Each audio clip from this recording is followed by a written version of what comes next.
Hello, my name is Tammi and I'm honored to be with you today to discuss the topic of emotional intelligence. So no matter where you are in your understanding of this, I hope to leave you with some words of encouragement and tips to embrace who you are and to not be driven solely by emotions that you may feel. So all of us, regardless of our positions, inside or outside the church, can use emotional intelligence to help us foster better relationships. So let's better understand what emotional intelligence is. It's the ability to identify, express, and manage our personal emotions, along with the capacity to perceive, evaluate, and respond to the emotions of others. So both of these elements determine how well we are able to use emotions to foster positive interactions and then lead to better decision making. So what is it not? Emotional intelligence, contrary to popular belief, is not about being nice all the time, nor is it about suppressing or trying to stuff down the emotions that we feel. It's not about feeling guilt or shame over what you feel. I hear people all the time, well, I shouldn't feel this way, but you do. So emotional intelligence is about understanding it, being able to name it, and then also figuring out how to use and manage those for a constructive manner. While there's some people that you encounter might seem to come by this skill naturally, every single one of us can learn to grow and develop within this. So it's not something that you're born with or not born with. You can use it, pay some attention to it, and then refine and improve your own emotional intelligence. There's 4 main quadrants or sections that make up emotional intelligence. They can help us navigate this chaotic, stressful, sometimes overwhelming world that we live in. So these factors cover both internal elements, so how do we understand ourselves better, but then also the external elements for all the people that we encounter each and every day. So these quadrants are self-awareness, self-management, social awareness, and relationship management. So pictured here are the 4 pieces of the puzzle that make up emotional intelligence. So the first quadrant, and arguably the most important, is self-awareness. So this is recognizing and understanding our own moods, emotions, and our motivations. So let's be honest, we have to be real with ourselves and know what we're feeling and the vibe that we might be giving off to other people. The focus of this quadrant is recognizing how our actions influence other people and also how the actions of other people might influence our own emotional state. So one way to help improve your your self-awareness is by introspection and really aligning ourselves to God's view.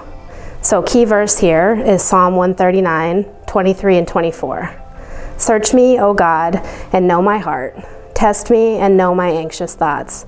See if there is any offensive way in me and lead me in the way of everlasting. So here it is really about aligning ourselves to God's view of us, helping Him to search our heart and to bring forth those things that might need some work. Which leads us to quadrant number 2. Once you have developed strategies around understanding yourself better, then you can manage or control those emotions. But you can't do that until you can name them. So self-management is then the ability to control or redirect those disruptive impulses and moods that we have. And the focus here is pausing to think before we react. So not even think before we act, but getting past that reacting. So determining how to better adapt and change, finding ways to handle potential setbacks. Our brains and our hearts are really deceptive, and those gears are always turning. We face situations daily that might lead us into that fight, flight, or even freeze mode. Self-management is then understanding those triggers and learning to react in a more positive way. So key verse here is Proverbs 4:23. Above all else, guard your heart, for everything you do flows from it. We don't have to be controlled by our emotions. We have access to the power of the Spirit within us, and each interaction can allow us to settle in that peace and develop more resiliency. Not saying it's easy, but this is where the management piece comes in. A tool I've recently started using is the 5-4-3-2-1 method. So this is a grounding technique that can help calm that fight or flight response and bring us more into a balanced state of mind. So as you can see on the screen, it's pretty easy. You're in a room What are 5 things I can see? You can name them out loud or you can name them in your head. 4 things I can touch, 3 things I can smell, 2 things I can hear, 1 thing I can taste. So by going through that process, sometimes you're laughing by the end of it. I did this with my son and he's like, "What are you doing, Mom?" But it really helped break the ice, bring him back down, and then for us to have a productive conversation from that. That leads us to our third quadrant, which is social awareness.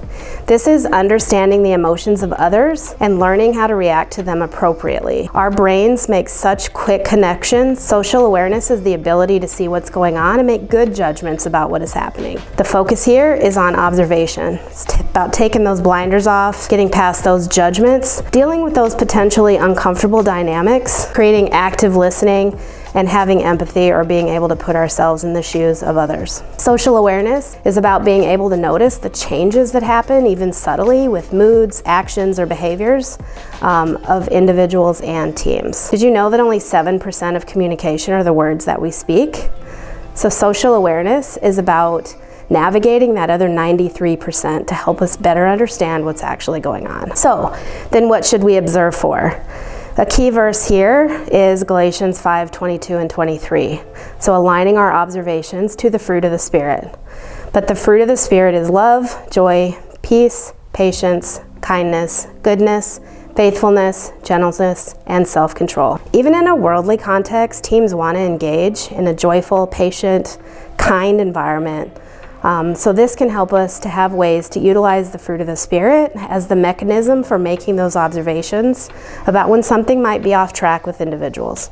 This can be a powerful way to embrace our social awareness skills. The last quadrant is relationship management, which is the ability to guide groups or teams into desired directions. This can be toward a goal, a certain outcome, or even just having more positive interactions with each other. The focus here is building rapport, creating and maintaining a supportive environment, and helping find common ground. Teams don't have to agree on everything, but this is really about helping teams find a common ground so that they can move forward. This quadrant can provide us leadership through mutual understanding and forgiveness. We all mess up, have off days, do wrong things, say wrong things, act selfishly, etc. But employing empathy, compassion, and forgiveness can help us mend fences and create more positive interactions regardless of the environment. Key verse here is Colossians 13:3. Bear with each other and forgive one another.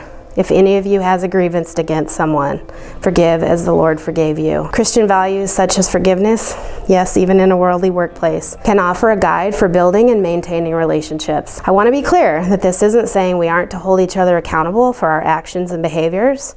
In fact, in relationship management, accountability is vital, but it's the approach and how we interact with each other. Leading with understanding, empathy, not harshness or judgment, is really the way forward here. So in closing, imagine the impact we can have by pairing emotional intelligence and our Christian principles. When we start by understanding and managing ourselves, we can then use that as an example for others. We have the opportunity to foster healthier relationships with our fellow humans, which is an exciting and humbling opportunity. Thank you for listening, and I hope you can use this information for your own personal introspection and personal growth wherever God may have that for you.